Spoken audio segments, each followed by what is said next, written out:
वो मेरा प्रॉब्लम है कि आपने तो मुझे देखो, मेरे प्रस्ताव को जैसे ही आपने स्वीकार करके मेरे पास भेजने का जो भी तरीका था, बाय पोस्ट या SMS या जो भी चीज़ें हैं वो कर दी ना आपने। मेरे प्रस्ताव को स्वीकार करके जैसे ही अपना काम पूरा किया एक तरह से, तो ये लगा लो कि मैं बाइंड हो गई। मैं मतलब मैं एक तरह से मैं ब्लॉक हो गई, यानी कि मैं अभी अब कुछ में उसके वो नहीं कर सकती, क्या बोलते हैं, अगेंस्ट नहीं कर सकती हूँ, क्योंकि अब मैंने आपको प्रस्ताव भेजा, आपने स्वीकार कर लिया, तो मैं कैसे उसके अगेंस्ट जा सकती हूँ? या तो मैं प्रस्ताव करती ही ना।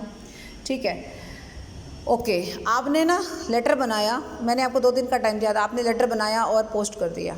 ठीक है, अब पोस्ट कर दिया और मेरे को तो आपने लेटर पोस्ट करते ही बांध दिया ना एक तरह से।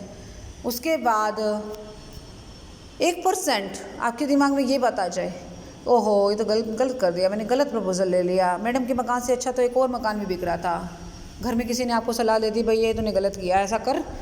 इससे पहले कि वो लेटर मैडम तक पहुंच जाए तो उनको ना फ़ोन करते कि भाई सॉरी मैं मकान नहीं ले सकती, मैंने एक और मकान देख रखा है, और एक मेरा एक्सेप्टेंस लेटर आपके पास आ रहा है, आप उसको कैंसिल समझ लेना। क्यों? बात सही है भाई, कई बंदे से गलती भी तो हो सकती है, ये थोड़ी ना मतलब है कि फांसी भी चढ़ा दूंगी मैं उसको, ऐसा तो नहीं है। मान लीजिए उसने प्रस्ताव तो पढ़ लिया, उसको उस टाइम समझ भी आ गया, उसने स्वीकार भी कर लिया और उसने लेटर पोस्ट भी कर लिया, ठीक है। लेकिन इन बिटवीन उसके दिमाग में एक बात आ गई, क्या कि भाई यार ये तो गड़बड़ हो गई है, मुझे थोड़ा सोचना चाहिए था, मैंने बड़ी जल्दी डिसीज़न ले लिया। तो कोई बात नहीं, अभी आपका लेटर मेरे तक नहीं पहुंचा ना, हाँ अगर पहुंच गया तो फिर आप ब्लॉक हो जाओगे। याद रखिए, मेरा प्रस्ताव आप तक पहुंचना, मैं ब्लॉक हो गई, और आपकी स्वीकृति मेरे तक पहुंचना, तो आप ब्लॉक हो जाओगे। अब आप डिनाई नहीं कर सकते, जिस दिन वो लेटर मेरे पास पहुंच गया और उससे पहले आपने मना नहीं किया मुझे किसी भी और तरीके से, तो आप फंस गए। अब आपको वो एग्रीमेंट आगे तक लेके जाना पड़ेगा, नहीं तो मैं आपके खिलाफ एक्शन ले सकती हूँ कि भाई देखो इसने एग्रीमेंट तोड़ा है, मैंने प्रस्ताव किया था, इसने स्वीकार कर लिया और उसके बाद अब ये मेरा मकान नहीं ले रही है। समझ में आई मेरी बात? तो याद रखिए, इसको 2 पार्ट्स में बांट दिया हमने, प्रस्तावक के विरुद्ध। क्या है प्रस्तावक? पहले टॉपिक पढ़ो, स्वीकृति का संवहन, कम्युनिकेशन ऑफ एक्सेप्टेंस। पहले तो ये देखो एक्सेप्टेंस कब कंप्लीट मानी जाती है। एक्सेप्टेंस कंप्लीट मानने के लिए 2 बंदों को उठा लो, एक तो प्रस्ताव करने वाला और एक स्वीकार करने वाला। ठीक है, एग्जाम्पल ले लो मेरा और आपका, मैं हूँ प्रस्ताव करने वाली और आप हो स्वीकार करने वाले।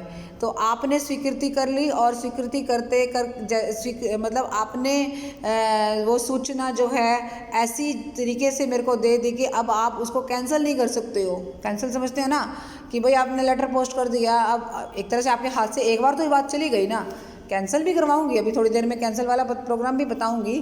फिलहाल आप ये देखो कि आपने स्वीकार कर लिया है, देन मैं ब्लॉक हो गई। और उसके बाद जैसे ही वो लेटर मेरे पास पहुंचा, अगर उससे पहले आप कैंसिल कर देते तो अच्छा था, अगर नहीं किया अब आप ब्लॉक हो गए। नाउ समझ में आ गई होगी ये कहानी। अब इसी से रिलेटेड मामला चल रहा है, कम्युनिकेशन ऑफ रेवोकेशन। तो रेवोकेशन का मतलब पहले क्या है? रेवोकेशन का मतलब बच्चों खंडन है। खंडन समझते हैं? तोड़ देना, कोई भी वादा, कोई भी बात, कोई भी एग्रीमेंट, उसको तोड़ना, दैट इज रेवोकेशन, राइट। तो कम्युनिकेशन ऑफ रेवोकेशन। अब वापस अगर मैं ऊपर ही आ जाती हूँ, यहीं से मैं आपको समझाती हूँ। ये प्रस्ताव किया था, मेरा प्रस्ताव मैंने आप तक पहुँचा दिया था, लेकिन मुझे बाद में रियलाइज़ हुआ, अरे बंदा, इन लोगों को मकान नहीं बेचना, ये तो गड़बड़ कर रहे हैं, ये तो पैसा देने में आनाकानी कर सकते हैं, ये मेरा पैसा फंसा सकते हैं, गलत कर दिया ये इनका। तो ना मार्केट से पता लग रहा है कि इनकी रेपुटेशन अच्छी नहीं है। कोई बात नहीं, मेरा प्रस्ताव आप तक पहुँचे उससे पहले ही मैं खंडन का एक नोटिस भेज दूँ कि भाई मेरे एक ना प्रस्ताव भेजा है मकान लेने के लिए, पर सॉरी मेरा माइंड चेंज हो गया है, आप उसको कैंसिल समझना, ये मैं रेवोकेशन के लिए आपके पास भेज रहा हूँ लेटर, इसको फाइनल समझना, मुझे आपसे नहीं डील करनी है, मेरा प्रस्ताव कैंसिल समझा जाए। समझ में आ गया? तो ये वही बात है जो यहाँ समझाई जा रही है, खंडन। खंडन का मतलब किस चीज़ का खंडन?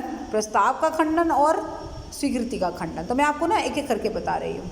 प्रस्तावक अब यहाँ पे खड़े थे ना, प्रस्ताव का संबंध, मैंने प्रस्ताव भेज दिया पर मेरे को बाद में रियलाइज़ हुआ कि मैंने गलत किया। मेरा प्रस्ताव आप तक पहुँचे उससे पहले या तो मैं खंडन कर दूँ, ऑब्वियसली अगर आप मेरा प्रस्ताव पहुंच गया और आपने स्वीकार करके पोस्ट कर दिया तो भैया मैंने बताया ना, मैं ब्लॉक हो गई, राइट।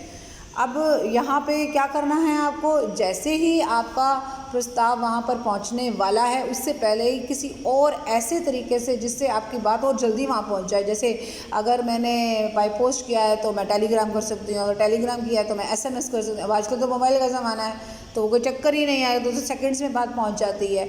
लेकिन प्रॉपर एक तरीका होता है ना कुछ चीज़ों का, तो वो भी ध्यान में रखना है। ओके, अब स्वीकृति की बात करते हैं। स्वीकृति का संवहन का क्या मतलब, बताया था मैंने, आपने एक्सेप्ट किया और मेरे पास भेज दिया।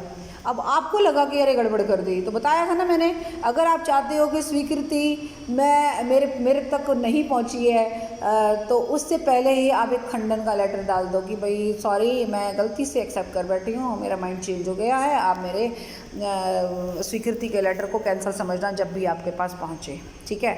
अब आप ये देखिए, अगर मान लीजिए स्वीकृति मेरे पास पहुँच जाती, अगर आपकी स्वीकृति मेरे तक पहुँच जाती तो आप खंडन करो, वो मेरी वो है कि मैं उसको मानूं या ना मानूं, ये भी बता दूं, क्योंकि मैं आपकी स्वीकृति मेरे तक पहुंच गई है तो उसके बाद जो है आपको मतलब अब आपके हाथ में वो पावर नहीं रही है, राइट।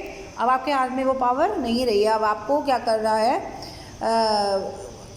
कुछ भी नहीं करना है, अब आपके हाथ में कुछ रहा ही नहीं है। अब तो मेरे हिसाब से चीज़ चलेगी, या तो आप उस स्वीकृति का खंडन स्वीकृति मेरे तक पहुंचने से पहले ही कर देते। अगर ऐसा नहीं हो पाया तो सॉरी, आपका कुछ नहीं हो सकता। अब आपको मेरा प्रस्ताव मानकर उसको एज इट इज़ एक्सेप्ट तो कर ही लिया आपने एक तरह से। वो अलग बात है कि आपको होश बाद में आया और आपने थोड़ा सा लेट कर दिया मामला। मेरी बात समझ में आ गई है? तो ये थी दोनों चीज़ें। आप को जिस हिसाब से मैंने स्टेप्स समझाया बच्चे, उस हिसाब से आप इस पूरे टॉपिक को समझ सकते हैं। ठीक है जी, क्लियर हो गई ये बात? तो ये थे आज के टॉपिक, इनको अच्छे से क्लियर कीजिएगा और जो भी प्रॉब्लम होगी वो आप मेरे से शेयर कर सकते हैं। और चैट बॉक्स में यानी जो व्हाट्सएप पे वॉइस कॉल करके, व्हाट्सएप पे मतलब जो वॉइस टेप करके हम मैसेज करते हैं वो कर लिया करो, बजाय लिखने के, उसमें टाइम वेस्ट होता है। ओके, ठीक है, okay, bye bye and take care.